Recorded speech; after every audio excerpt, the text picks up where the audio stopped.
Un jour, un objet, bonjour. Chez les Romains, l'art de la table était très raffiné. On aimait servir des mets différents, des mets raffinés, dans de la belle vaisselle. La société gauloise, à partir du 1er siècle avant Jésus-Christ, en se romanisant, a adopté le mode de vie romain pour créer ce qu'on appelle la civilisation gallo-romaine. Un des éléments importants de cette romanisation et de cette période, qu'on trouve régulièrement en fouille, est ce qu'on appelle la céramique sigillée. La céramique sigillée se reconnaît facilement à sa pâte fine, très lisse, avec une sorte de vernis très lisse, souvent avec des décors soit imprimés, soit en relief, soit en creux, et de couleur rouge. Ce bol, ce pot, trouvé à Saint-Romain de Jalionas, est ce qu'on appelle une céramique sigillée de type Dragendorf 37.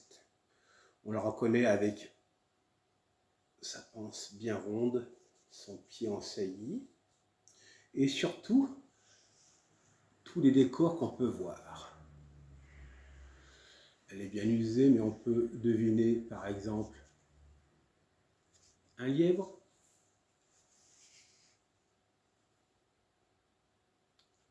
un lion, des médaillons avec des formes anthropomorphes, des divinités, des scènes de chasse, des scènes guerrières, on ne sait pas. Au tout début, les sigillés étaient importés de grands ateliers de Rome, et à partir du 1er siècle après Jésus-Christ, des grands ateliers sont créés, par exemple les ateliers de la Gros-Fezanque, dans le sud de la France, vers Millau par exemple, on produit énormément. Ensuite, les ateliers de Lezoux entre Thiers et Clermont-Ferrand ont aussi produit après. Cette sigillée vient du sud de la Gaule, donc de la Gros-Fezanque, et elle a été faite entre 60 et 100 après Jésus-Christ. D'autres, comme cette sigillée lisse par exemple, elle vient des ateliers de Lezoux en Auvergne.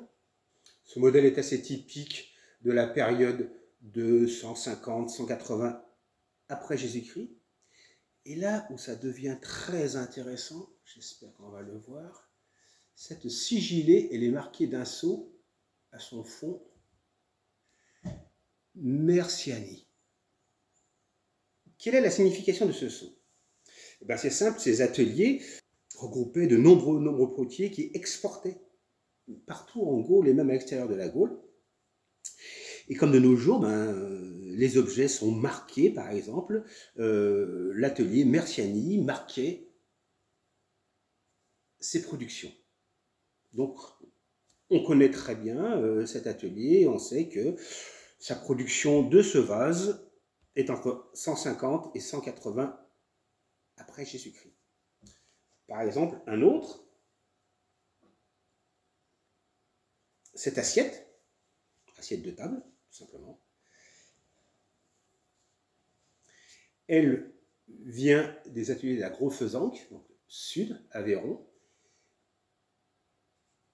et on arrive à lire Officina Bacinus, donc l'atelier du potier Bacinus, qui a travaillé à la Gros-Fezanque entre 60 et 90 après Jésus-Christ. Comment étaient fabriqués ces sigillés? Certaines étaient tournées sur des tours rapides. Celles qui avaient des décors très raffinés étaient moulées. Un moule en terre cuite, un négatif si vous préférez, l'argile très fin, avec très peu de silice, avec des éléments très fins, était appliqué autour par l'intérieur.